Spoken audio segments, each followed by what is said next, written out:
연합과 하나됨이라는 주제는 교회와 선교에 있어서 가장 많이 언급되는 주제임에도 불구하고 여전히 논의되고 또한 풀어야 할 숙제인 것을 우리가 부인할 수 없습니다. 말만큼 연합과 하나됨이 그리 쉽지 않기 때문이겠죠. 선교지에 있으면 한국 선교사들은 팀 사역이 잘 안 된다라는 말을 종종 듣습니다. 반면에 서양 선교사님들은 많은 경우에 팀으로 사역하는 것을 봅니다. 제가 캄보디아 프리뱅에 있을 때 인근의 OMF 국제 선교회에서 다국적 출신의 선교사들이 팀을 이루어서 교회 개척하는 모습을 보았습니다. 굉장히 부럽기도 했고요. 서양 선교사님들은 어떻게 그렇게 팀 사역을 잘 하는 걸까요? 그들에게는 연합과 하나됨이 어렵지도 않고 자연스럽게 되는 무슨 비결이라도 있는 걸까요? 그렇지 않다고 생각합니다. 그들에게도 연합이 어렵기는 한 가지죠.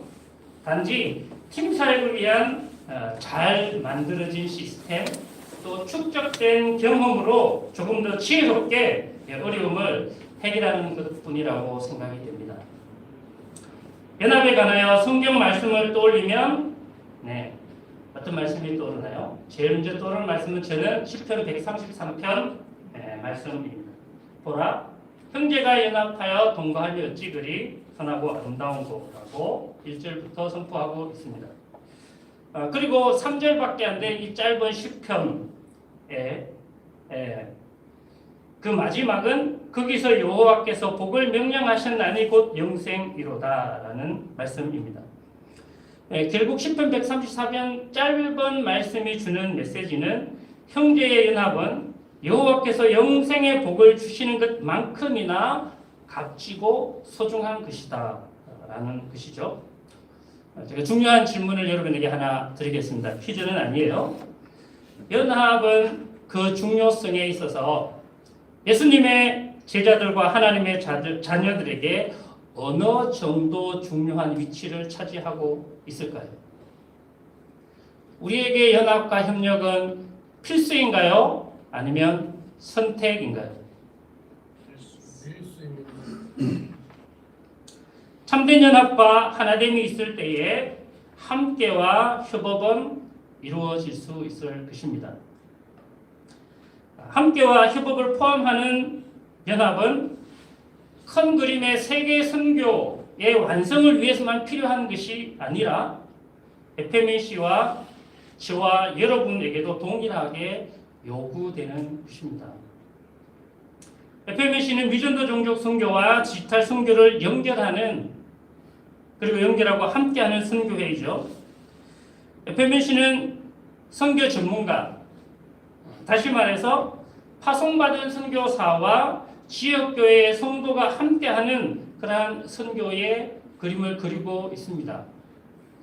이를 위하여 디지털 선교 연구소가 또 설립되고 준비되고 있는 것으로 알고 있습니다. 제 가운데 한때 현장 선교와 디지털 선교 사이에 적지 않은 긴장이 있기도 했습니다. 지금 저에게는 또한 이주민 선교를 위한 긴밀한 연합과 네트워크를 확장하는 것이 감당해야 될 저에게 주어진 새로운 사역이기도 합니다. 연합과 하나됨은 지금 현재 그리고 앞으로 저와 여러분의 사역과 모든 활동에 있어서 중요한 키워드가 될 것이라고 저는 생각합니다. 오늘 읽은 본문의 배경인 빌립보 교회는 바울이 개척하고 사역한 여러 교회들 중에서 정말 모범적인 교회라고 할 수 있습니다. 빌립보에서 가장 많이 반복되는 단어가 기쁨, 기뻐하다일 정도로 바울은 빌립보 교회로 인하여서 기뻐하고 있습니다. 빌립보 교회가 바울의 기쁨인 이유 가운데 그 하나는 바로 이 빌립보 교회가 바울의 복음 사역에 지속적으로 함께 하고 있기 때문일 것입니다. 빌립보서 4장 15절 16절에서 바울은 마게도냐를 떠날 때에 아무도 자신들을 돕지 않았지만 빌립보 교회가 후원해 주었고 또 데살로니가에 있을 때에 2번이나 쓸 것을 보내준 것에 대해서 바울은 감사하고 있습니다. 그리고 지금 바울이 로마 감옥에 갇혀 있는 상황이고 빌립보 교회는 또한 신실한 일꾼 에바브로디도 그 편으로 헌금을 보내서 바울을 돕고 있습니다. 이렇게 선교 사역에 그 누구보다도 헌신적으로 함께했던 바울의 선교의 동력자 빌립보 교회의 바울이 편지를 통해서 권면하고 있죠. 27절에 바울은 빌립보 교회에 그리스도의 복음에 합당하게 생활하라라고 권면을 하고 바로 이어서 그리스도의 복음에 합당한 삶 2가지를 이야기합니다. 첫 번째가 성도 간의 연합이고 이어서 복음을 대적하는 자들에 인하여서 두려워하지 않는 그것이 바로 그리스도인의 복음에 합당한 삶이다라고 이야기합니다. 오늘 제가 나누는 말씀의 제목이 복음을 위한 협력, 복음을 위한 협력으로 잡았는데요. 바울은 이러한 협력과 연합이 그리스도의 복음에 합당하게 생활하는 첫 번째 특징이라고 말하고 있습니다. 말씀드린 바와 같이 빌립보 교회는 바울의 선교에 물질로 함께하고 또 에바브로디도라는 신실한 일꾼을 보내서 협력하는 아주 모범적인 선교하는 교회입니다.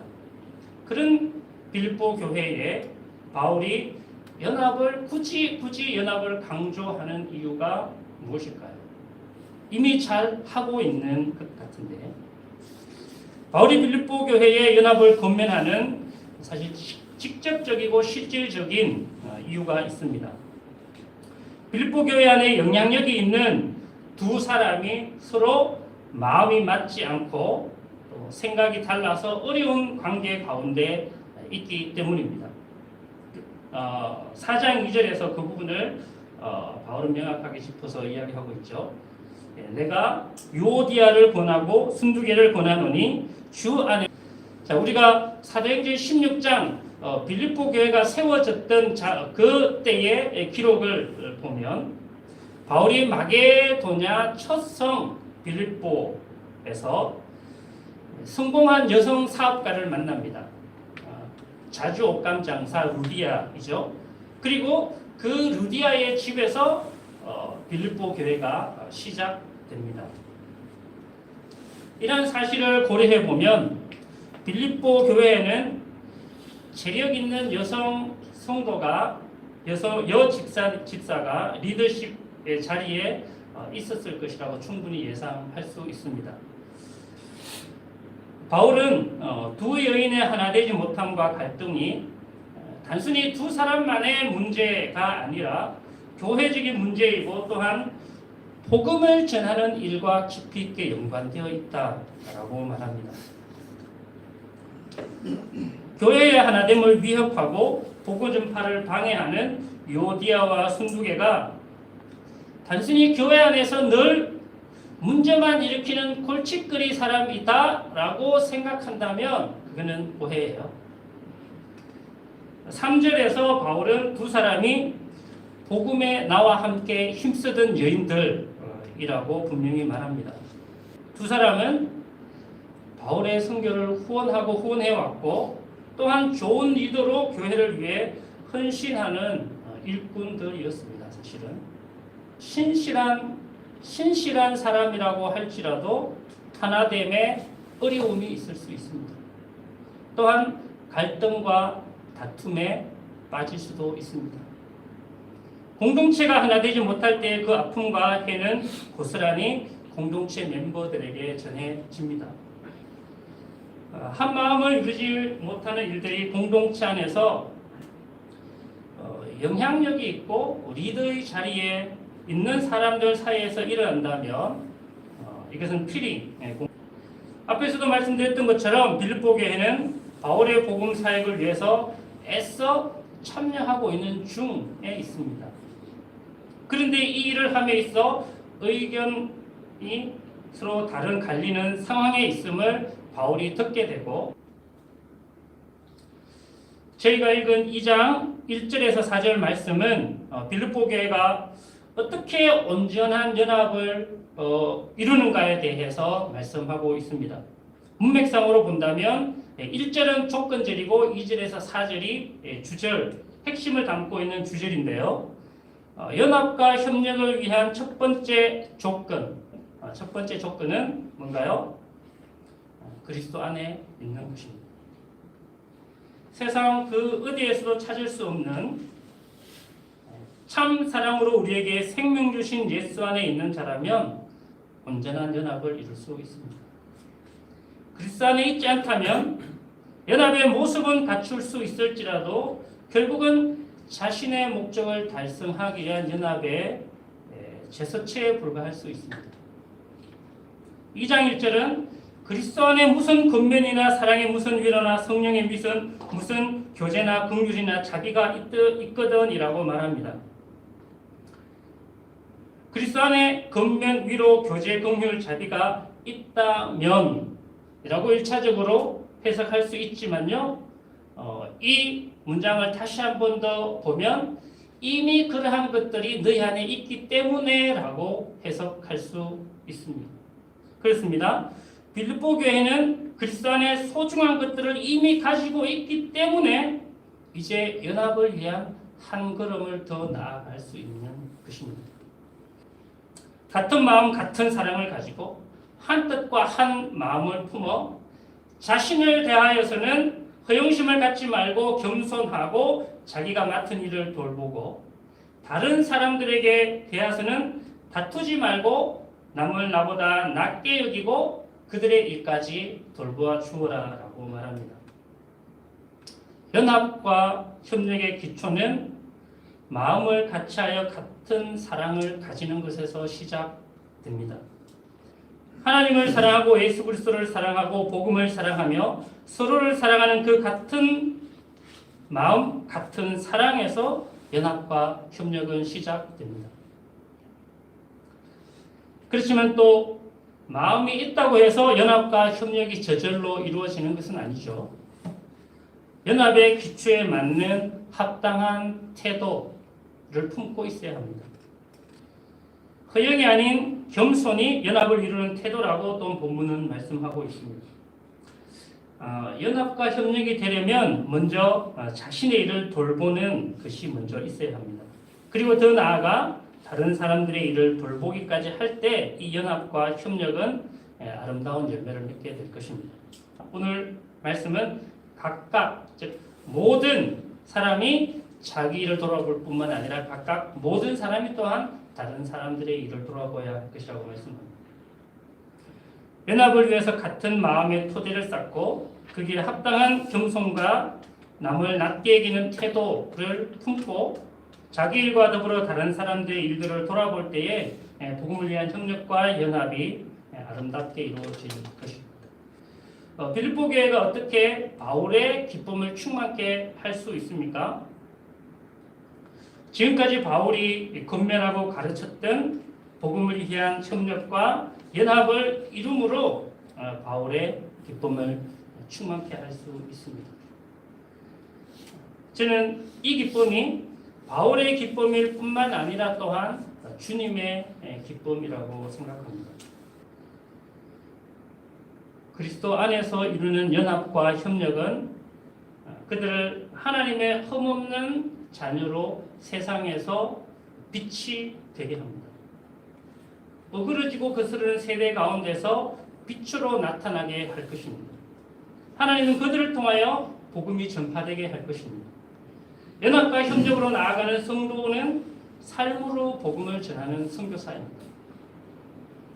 16절은 성도가 원망과 시비를 버리고 하나 되고 연합할 때에 예수님이 이 땅에 오심이 헛되지 않고 예수님의 십자가의 고난이 헛되지 않고 그리고 주님의 기쁨이 되고 주님의 자랑이 될 것입니다. 저희 이 가정은 현재 국내 이주민 사역하고 있는 여러분들 다 아시죠? SNS 사역을 협력하고 지원하는 사역인데 감사하게도 하나님께서 이주민 선교회 현장 사역을 또 할 수 있도록 맡겨 주셨습니다. 경기도 여주에 있는 계란 공장에서 여기 근로자들 한글도 가르치고 복음을 전하는 사역을 하고 있습니다. 러브그라운드라는 이름으로 지금 3년째 하고 있는데요. 교사 부부가 나오는데요. 자매 그 집사님이 제가 보기에 믿음이 참 좋아요. 그리고 이분이 음악 선생님이에요. 그래서 그러시면 찬양 인도를 좀 맡아주세요. 부부가 같이 맡아주세요라고 맡겼습니다. 참 잘합니다. 열심히 준비해서 합니다. 그런데 조금 보니까 이 자매 집사님은 너무 잘하시는데 형제 집사님이 뭔가 어색해. 좀 엉뚱해. 나중에 알고 봤더니요. 지금 교회를 아직 등록도 안 하고 막 이제 출석하기 시작한 완전 초짜 초신자. 예. 그래서 이분에게 이제 찬양 인도는 그만하라고 해야 되나 말아야 되나 제가 몇 주 고민했습니다. 그런데 입 딱 닫고 계속 그 부부에게 맡겼습니다. 너무 성실하게 열심히 잘하고 그 성김을 통해서 그분의 신앙이 엄청 자라가고 있는 것 같습니다. 그리스도 안에서 연합과 협력은 그저 최고를 추구하는 것은 아닌 것 같습니다. 너무나 감사하게도 하나님께서 FMC에 주신 핵심 가치에는 섬김과 협력이 있습니다. 저희가 초창기에 자랑스럽게 여겼던 우리는 우리의 성을 세우지 않는다. 네, 우리의 성을 세우지 않는다는 구호가 섬김, 팀사역과 함께 5대 사역 정신에 포함되어 있습니다. 다툼이나 회영은 그림자도 보이지 않고 정말 오직 겸손과 남을 나보다 낮게 여기는 연합의 태도로 충만하기를 기도합니다. 본부 안에서 모든 사역자들이 각각 자기의 일을 돌볼 뿐더러 또한 각각 다른 사람들의 일을 돌아보는 협력의 노력과 헌신이 있기를 소망합니다. 그리고 또한 본부와 현장 사역자 사이에 한 마음으로 굳게 서서 복음의 협력이 있기를 또한 소망합니다. 1장 27절 마지막이 개역 개정에는 복음의 신앙을 위하여 협력하는 것으로 표현되어 있는데요. 사실 원어상으로는 분투하다라는 의미가 더 정확합니다. 세상에서 빛이 되고 열방 가운데 복음을 전파하기 위해서 한 마음으로 굳게 서서 분투함이 진정으로 요청되는 때가 아닌가 생각합니다. 그것은 주님께서 우리에게 주시는 말씀이고 명령입니다. 우리가 진정 복음에 합당한 삶을 살기 원한다면 우리는 연합과 협력의 길을 걸어야 합니다. 그것은 짐이 아니라 축복입니다.